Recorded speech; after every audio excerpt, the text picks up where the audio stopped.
What's poppin' YouTube? It's Q, back at it again. Another episode of Q Reviews. We're back, baby. You already know. This is episode 14. Throughout this summer, without us, having summer blockbusters and going to the movies and stuff, I feel like Netflix has really stepped up their game with their offerings of what they've been able to provide this summer. What we're going to talk about today is one of their latest offerings, and it is called The Old Guard. So let's review that thing.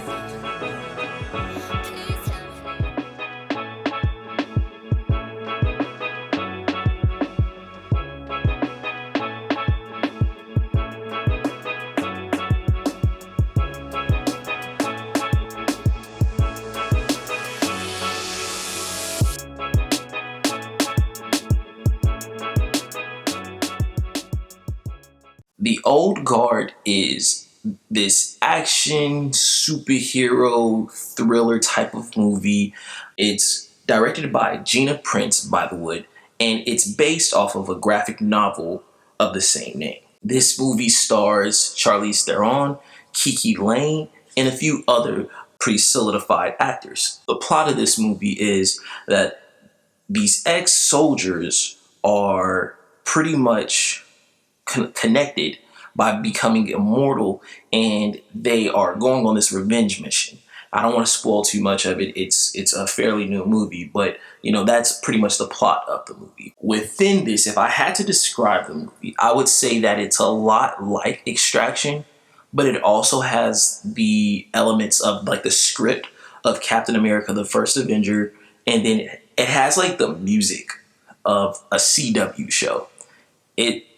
Honestly, guys, it's a mess. It's a mess. But let's just talk about the stuff that I liked. So the things that I liked. First, I'll say in the first act of the movie, Kiki Layne plays this character named Nile. And Nile has this really good presence on the screen. I'll say in the first act of the movie, Nile is directing her peers, because she's a U.S. Marine, throughout this mission.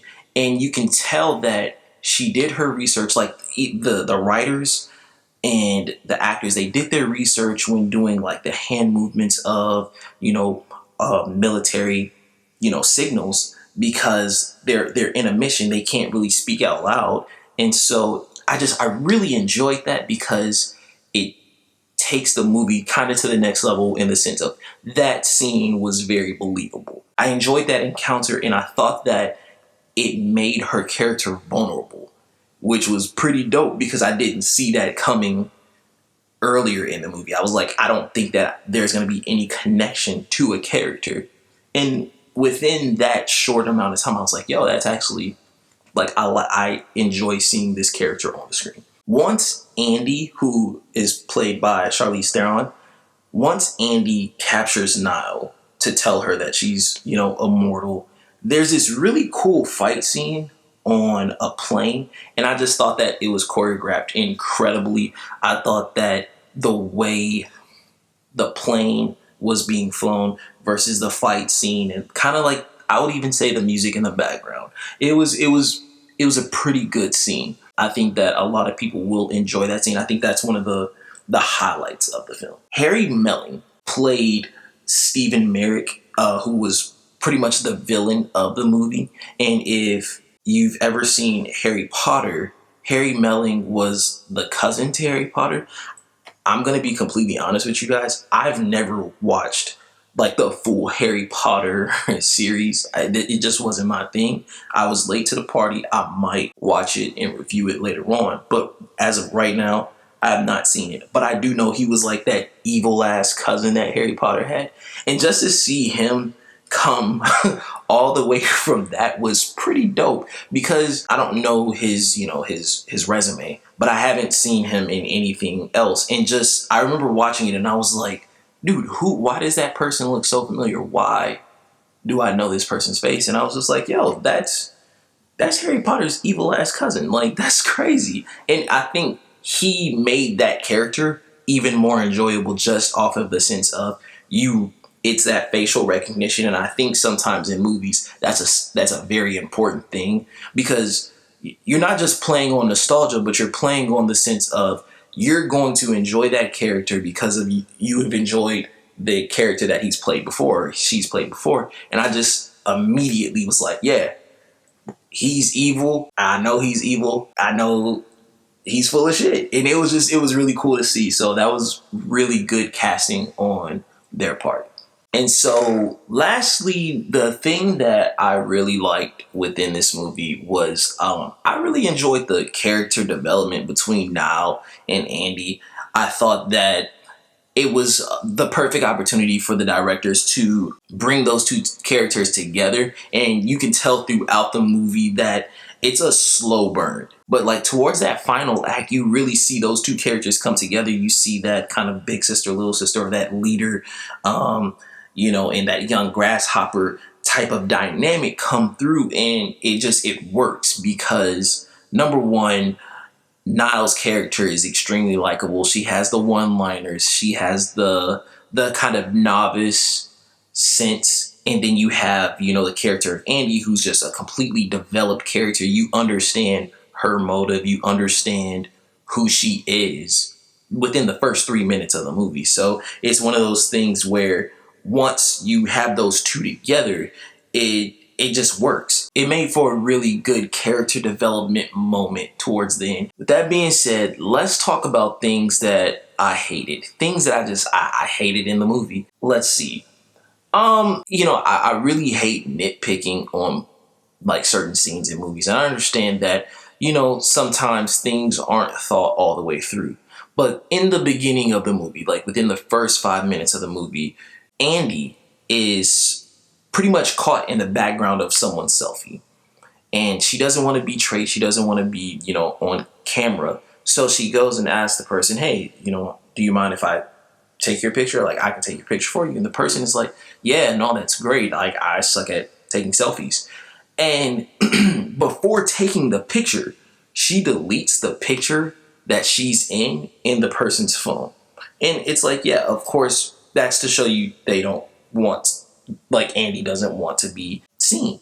Got it. I totally get that. I got that before she was in the background of someone's picture. But when she deletes the photo, she doesn't go to like the deleted photos and delete it again. So it's almost like we watched that entire scene for nothing because the photo is still in this person's phone. And it's like, it's one of those things where it's like, oh, what if the person had the settings of if you delete the photo, it instantly deletes. It's like, yeah, if I was able to point that out in the movie, then you could have just cut that. And that just rolls into my next point of there were so many things in this movie that needed to be cut. Not where I'm like, oh, I just didn't like that.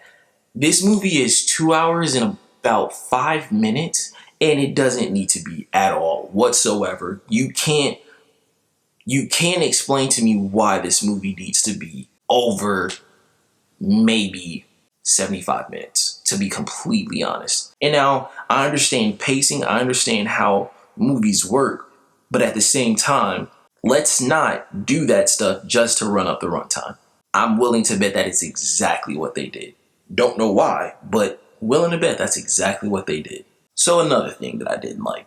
Just like Extraction, the editing team in this movie decided to use the yellow tint. And for the life of me, I don't understand why that's such a big thing in action movies. I don't understand how in Afghanistan you can have a movie look gold and then they go to London and it looks platinum blue. And that's, literally what happens in the movie. They're in Afghanistan and it looks like a Michael Bay film. Then they go to London and it looks like a Christopher Nolan film. And it's like, am I watching the same movie? Like, it looks completely different. It's just whack.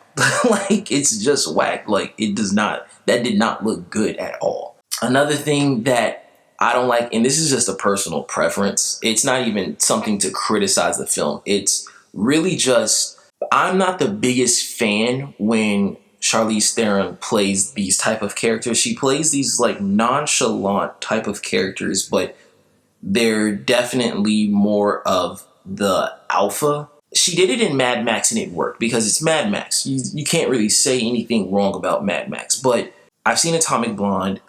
There's another movie that she was in where I was like, I'm not invested in this character because number one, you look at her body of work and you see that she's very versatile, which you have to praise that. She's an incredible actor. But these roles, I feel like, are just checks to her. This is a formula role for her. It's almost like she watched Angelina Jolie in Tomb Raider and was like, well, I can just do that a little bit better. And it works for the character. It doesn't work for her. And it's one of those things where you almost have this sense of someone else could have played that role. And when you're at that level, I feel like Charlize Theron hasn't got out of that. It's nothing against the movie. It's just her in this movie just didn't wow me or anything like that. The last thing that I'll have to say, and I talked about the runtime earlier, but I have to just say one thing that I hated was the final fight scene / shootout.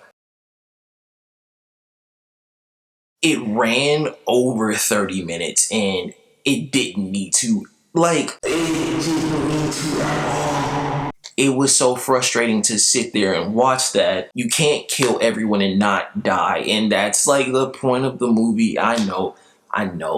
But damn, this movie just sucks. Let's just get to the rating, man. I have to give this movie a 4 out of 10.